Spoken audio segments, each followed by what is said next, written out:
just abandoned villages, scorched fields, and silence so complete it felt deliberate. The Ottomans were hunting an enemy that refused to exist. Supplies dwindled. Disease spread through the camps. Soldiers began deserting in the night. What started as a conquest became something else, a slow unraveling in a land that seemed to swallow armies whole. And then, on September 2nd, when the Ottoman commanders finally believed the threat had dissolved, the mountains came alive. What happened next wasn't just a defeat. It was the kind of humiliation empires spend centuries trying to forget. This is the story of how one man, armed with nothing but patience and intimate knowledge of his enemy's pride, turned the most powerful military force on earth into a case study in strategic frustration. And it starts with a boy who was supposed to become the empire's perfect weapon. If you've ever wondered why certain histories disappear while others dominate, you're in the right place.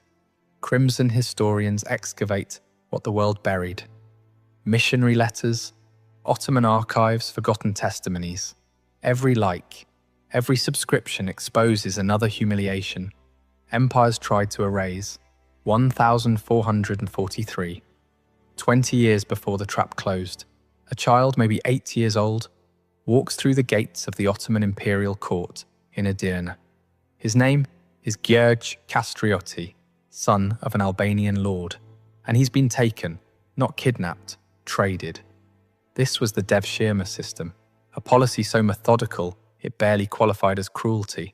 The Ottomans would identify the sons of conquered nobility, offer their fathers a choice that wasn't really a choice, and absorb the children into the empire's military machinery. The logic was elegant. Turn your enemy's heirs into your most loyal generals. For 2 decades, it worked flawlessly with Gjergj. He was placed in the palace schools, where the empire trained its future commanders. He studied military engineering, cavalry tactics, logistics, siege warfare. He learned Ottoman Turkish, Persian, Arabic. He converted to Islam and took a new name. But more importantly, he learned how the empire thought. He learned that Ottoman strategy relied on a single, overwhelming principle: shock and mass. Assemble a force so large that resistance feels irrational. Move so fast that enemies panic before they can organize.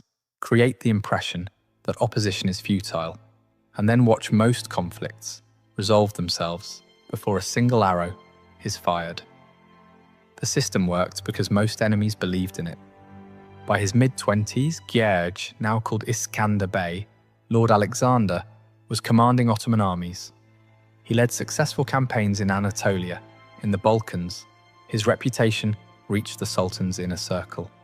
His commanders praised his discipline, his tactical precision, his loyalty.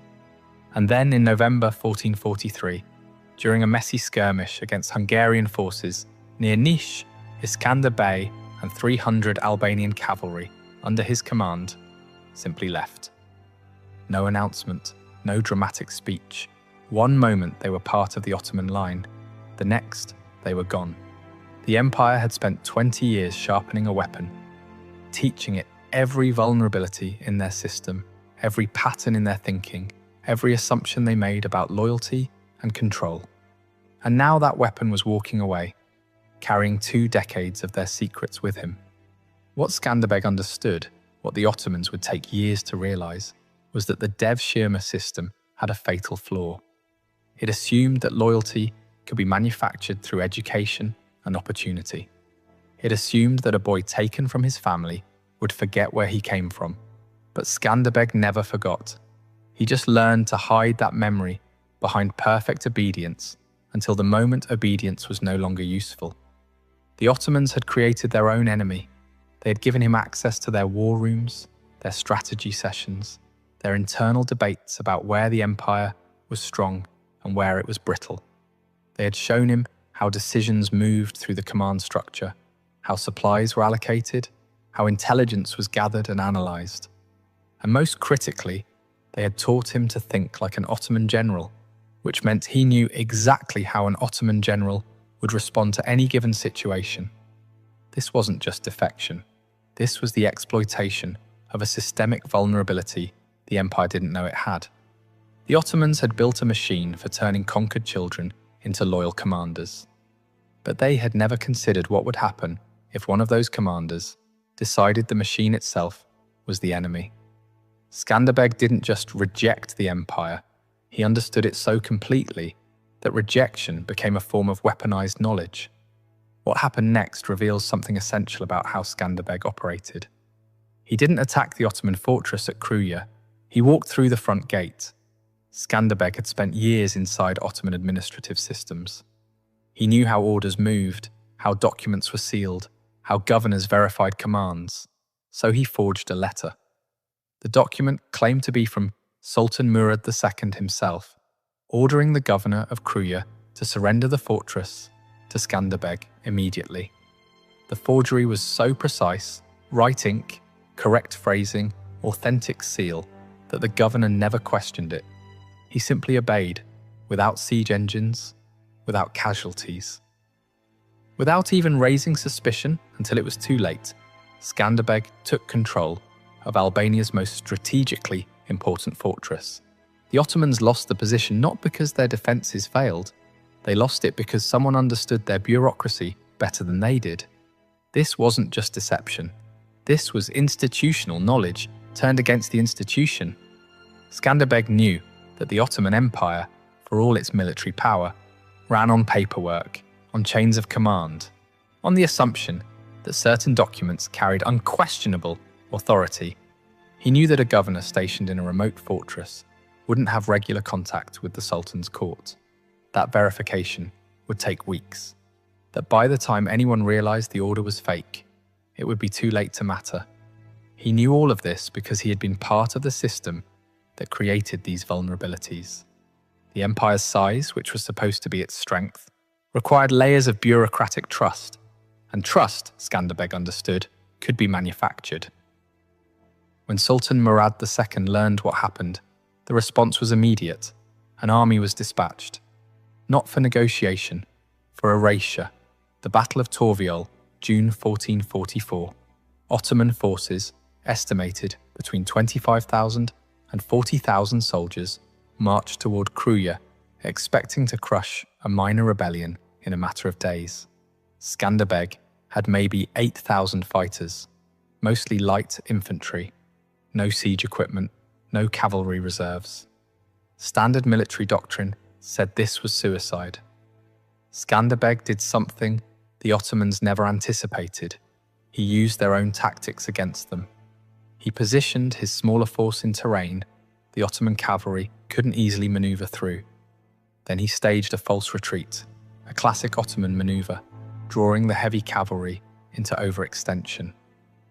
When the Ottoman horsemen charged forward, assuming the Albanians were breaking, they found themselves isolated from their own infantry. Skanderbeg's forces counterattacked from concealed positions in the hills. The result was a slaughter. Thousands of Ottoman soldiers were killed. The rest retreated in disarray. It was a victory, but the real damage wasn't on the battlefield. The real damage was psychological. An Ottoman-trained general had just demonstrated that the empire's tactics were predictable, that their reliance on overwhelming force created exploitable blind spots, that the empire's strength was also a pattern, and patterns could be broken. The Ottomans had developed their military doctrine over decades of conquest. It worked against fragmented European kingdoms, against disorganized tribal confederations, against enemies who fought the way the Ottomans expected them to fight. But Skanderbeg wasn't fighting the way they expected. He was fighting the way they had taught him to fight, and then adding layers they had never considered. The false retreat wasn't just a tactic, it was a mirror. The Ottomans used feigned retreats constantly to draw enemies into vulnerable positions. It was so common in their playbook that opposing armies had learned to recognize it. But when Skanderbeg used the same tactic against Ottoman forces, it created a psychological trap. The Ottoman commanders knew about feigned retreats. They knew they should be cautious.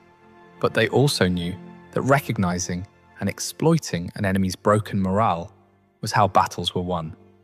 So they charged anyway, caught between their training and their suspicion, and that hesitation That split second of uncertainty was all Skanderbeg needed.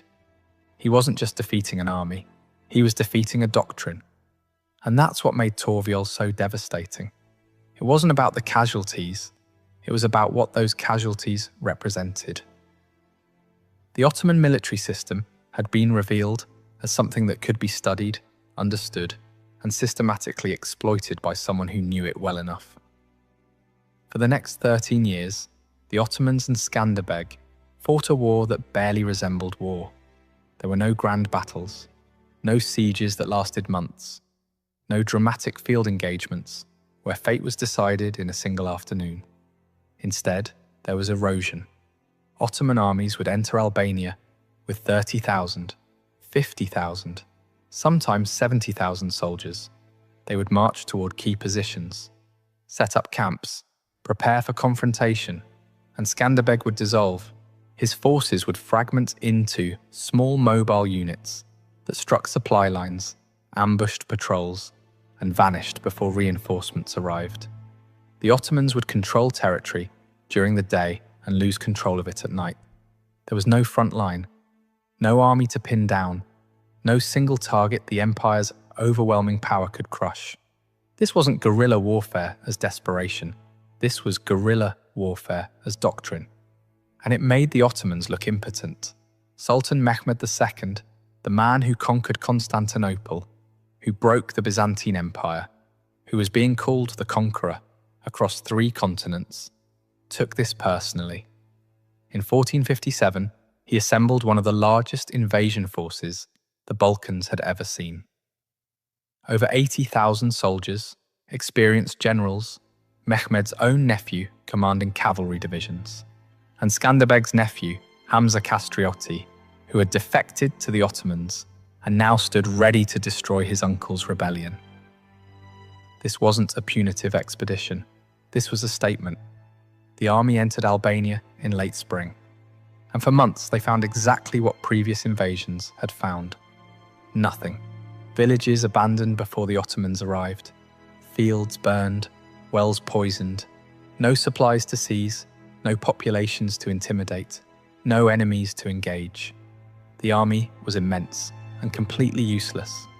Soldiers began dying from disease, from hunger, from the psychological weight of marching through a land that felt hostile in its emptiness. Commanders argued, morale collapsed, desertions increased, and Skanderbeg waited. The Ottoman strategy had always been built on momentum. Enter a region with overwhelming force, win a decisive battle, install a garrison, move to the next target. The speed of conquest was part of the psychological weapon. It made resistance seem futile, but in Albania there was nothing to conquer. No armies to defeat, no capitals to occupy, no kings to capture, just terrain that swallowed armies and gave nothing back. And the longer the Ottomans stayed, the weaker they became. This was the genius of Skanderbeg's approach. He understood that the Ottoman Empire's greatest strength, its ability to concentrate massive force at a single point, was also its greatest weakness. Those massive armies needed food, water, supply lines stretching back hundreds of miles, medical care, morale maintenance. All of that infrastructure was vulnerable. And in mountainous terrain, where visibility was limited and locals knew every path, every cave, every water source, that vulnerability became fatal. The Ottomans weren't just fighting an army, they were fighting geography, climate, logistics, and time. Every day they stayed in Albania without achieving a decisive victory was a day their soldiers grew weaker, their supplies ran lower, their commanders more frustrated. Skanderbeg didn't need to win battles, he just needed to make sure the Ottomans couldn't win them either. And in that stalemate, in that refusal to give the empire what it needed, he was destroying something more valuable than territory. He was destroying confidence. The Ottoman military system was built on the assumption that problems could be solved with sufficient force. That resistance would break when confronted with overwhelming power. That fear and shock would do most of the work before a single soldier engaged. But Skanderbeg wasn't afraid. His forces weren't shocked. They were patient, And patience, it turned out, was something the Ottoman system had no answer for. By the summer of 1457, the invasion was collapsing under its own weight. Soldiers were deserting, supplies were running out. The army that was supposed to erase Skanderbeg's rebellion was instead being erased by it, slowly, invisibly, through 1,000 small failures that never resulted in a battle the Ottomans could win or lose. By late August 1457, Ottoman commanders made a decision. The rebellion was over. Skanderbeg's forces hadn't been seen in weeks. No raids, no ambushes, no resistance at all. The logical conclusion? The Albanians had fled, dispersed, given up. So the Ottoman army set up camp on a wide open plain near Ujabada. It was a textbook position. Flat terrain, good visibility, easy to defend. The kind of place where a massive army could rest, resupply, and prepare for the march home. For the first time in months, the Ottomans relaxed. That was the mistake. September 2nd, 1457. Dawn. Skanderbeg's forces, which had never disbanded, only hidden, launched a coordinated assault from the surrounding high ground. Multiple strike points. Simultaneous attacks. Forces hitting the Ottoman camp from directions that shouldn't have had Albanian fighters in them. The Ottomans weren't prepared for combat. Many were still sleeping, weapons weren't distributed, command structure was fragmented. What followed wasn't a battle, it was a massacre. Albanian cavalry tore through the Ottoman flanks. Infantry units collapsed under pressure from fighters who knew the terrain, who had spent months preparing for this exact moment. Hamza Kastrioti, Skanderbeg's own nephew, the defector who was supposed to lead the empire to victory, was captured alive. Skanderbeg didn't execute him immediately. That would have been simple. Instead, Hamza was imprisoned, publicly humiliated, sent as a message. By the time the sun set, the Ottoman invasion force was shattered. Casualty estimates vary, but sources suggest between 15,000 and 30,000 Ottoman soldiers were killed or captured. The survivors fled in chaos. Mehmed II, the conqueror of Constantinople, had been handed one of the most embarrassing defeats of his reign. And it wasn't because he was outfought. It was because he was outweighted. The trap at Ujabada worked because Skanderbeg understood something fundamental about how armies think. After months of frustration, after chasing an enemy that refused to appear, after losing soldiers to disease and desertion rather than combat, the Ottoman commanders needed to believe the campaign was over. They needed a narrative that made sense. That allowed them to return home without admitting complete failure. And Skanderbeg gave them that narrative. He disappeared completely, stopped all raids, pulled back every visible force, let the Ottomans believe what they wanted to believe, that the Albanians had finally broken, that the rebellion had dissolved under pressure. And then, when that belief had settled into certainty, when the Ottoman army had relaxed into the comfortable assumption that danger had passed, he struck. This wasn't luck, this was psychological warfare conducted over months. Skanderbeg had spent the entire summer training his forces to wait, to stay hidden, to resist the urge to harass Ottoman patrols, even when opportunities presented themselves. Because he knew that the real opportunity wasn't any individual ambush. It was the moment when the Ottomans stopped looking for him, when they transitioned from combat readiness to the administrative mode of wrapping up a campaign. That transition, that psychological shift, created a window of vulnerability, and Skanderbeg had spent months engineering that exact window. The attack itself was a demonstration of coordination that shouldn't have been possible for a force that was supposed to be scattered and demoralized. Multiple units striking simultaneously from different directions meant that Skanderbeg had maintained command and control even while invisible.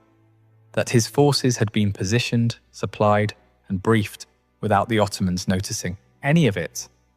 The Ottoman scouts had reported empty mountains, and they were right. The mountains were empty of visible threats. But Skanderbeg's forces were there, camouflaged, disciplined, waiting for a signal that would only come when the conditions were perfect. The casualties at Ujabada were devastating. But the real damage was reputational. Mehmed II had conquered Constantinople. He had broken the Byzantine Empire. He had defeated Crusader armies. And now he had been humiliated by a regional warlord in a conflict that wasn't supposed to last more than a few months. The empire's enemies noticed. Christian kingdoms in Europe, who had spent decades terrified of Ottoman expansion, suddenly saw a crack in the facade. Skanderbeg became a symbol, not because he won a single battle, but because he had demonstrated that the Ottoman military machine could be frustrated, exhausted, and embarrassed if you refused to fight on their terms. That the empire's size could be turned into a liability. That patience and terrain knowledge could neutralize numerical superiority. After Ujabada, something changed. The Ottoman Empire didn't just want to defeat Skanderbeg, they needed to erase what he represented. Mehmed II personally led multiple invasions. He brought the same siege cannons that destroyed Constantinople to the walls of Kruja. Massive bombardments, prolonged sieges, attempts to starve the Albanians into submission. None of it worked. Even when the Ottomans held territory, they couldn't hold it securely. Supply convoys were raided, garrisons were ambushed. Every victory required such overwhelming force that it became unsustainable. The empire was spending vast resources, money, soldiers, political capital, on a conflict in a mountainous corner of the Balkans that refused to end. And the reason it refused to end wasn't military strength. It was strategic patience. Skanderbeg never tried to conquer Ottoman cities. He never attempted to hold large territories. He didn't build an empire of his own. He just made sure the Ottomans couldn't build theirs in Albania for 25 years. When Skanderbeg died in 1468 from illness, not in battle, the Ottomans finally managed to absorb Albania into their empire.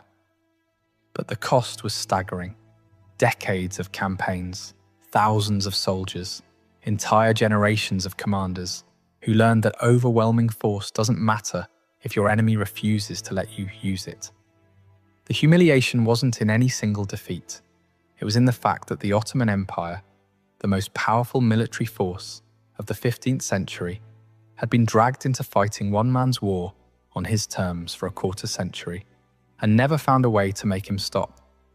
The question that haunted Ottoman strategic planning for decades afterward wasn't about tactics. It was about something more fundamental. How do you defeat an enemy who won't give you the kind of fight you're built to win? The Ottoman military system was designed for specific scenarios. Field battles where numerical superiority mattered, sieges where superior artillery could break walls, campaigns where speed and shock could force capitulation before enemies organized resistance. All of that doctrine, all that institutional knowledge, became irrelevant against someone who simply refused to participate in those scenarios. Skanderbeg's war didn't fit into any category the Ottomans had developed strategies for. It wasn't a siege because there was no static defense to break. It wasn't a field battle because there was no army to pin down and destroy.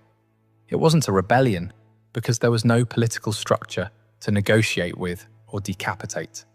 It was something else entirely, a sustained refusal, a conflict defined not by what Skanderbeg did, but by what he wouldn't allow the Ottomans to do. And that inversion of initiative, that constant denial of the decisive confrontation the empire needed, was more psychologically damaging than any battlefield defeat. Because it revealed that the Ottoman system, for all its power, had a gap. It couldn't force someone to fight. It could only create conditions where fighting seemed like the rational choice. And if someone was willing to endure those conditions, willing to sacrifice short-term gains for long-term resistance, the empire's leverage evaporated. Skanderbeg proved that the empire's reputation for invincibility was built on opponents who believed in it. But if you didn't believe in it, if you understood that the empire's strength was a performance that required your participation, then you could simply opt out. And in opting out, you could turn the empire's greatest assets into liabilities. Their large armies needed massive supply chains. Their reliance on speed meant they couldn't sustain prolonged stalemates. Their need for decisive victories meant that ambiguous outcomes felt like failures. All of these structural features, which had been strengths against conventional enemies, became vulnerabilities against someone who understood how the system worked and where its breaking points were. The Ottomans never solved the Skanderbeg problem. They outlasted him. When he died, his coalition fractured. Without his leadership, the Albanian resistance couldn't maintain the same level of coordination. The Ottomans moved in, installed their administration, and claimed victory. But internally, among military planners and strategic thinkers, the Albanian campaign was studied as a cautionary tale. It demonstrated that the empire's power was conditional, that it worked when enemies engaged on Ottoman terms. But when someone refused those terms, when someone was willing to trade conventional victory for sustained denial, the empire's options narrowed dramatically. And that lesson, that vulnerability, influenced Ottoman strategic thinking for generations. It made them more cautious about campaigns in difficult terrain, more aware that overwhelming force didn't guarantee overwhelming success, more conscious that reputation and psychological dominance, while valuable, could be systematically eroded if an enemy was patient enough and disciplined enough to withstand short-term pain for long-term effect. Skanderbeg's resistance wasn't just about Albania. It was a proof of concept, a demonstration that the Ottoman Empire could be resisted, not through superior armies, but through superior patience. Skanderbeg didn't win by being stronger. He won by being ungovernable.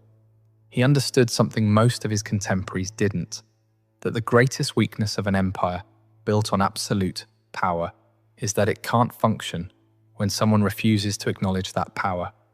The Ottomans could field 100,000 soldiers, but they couldn't field them against an enemy who wouldn't stand still long enough to fight. They could conquer cities, but they couldn't conquer patience.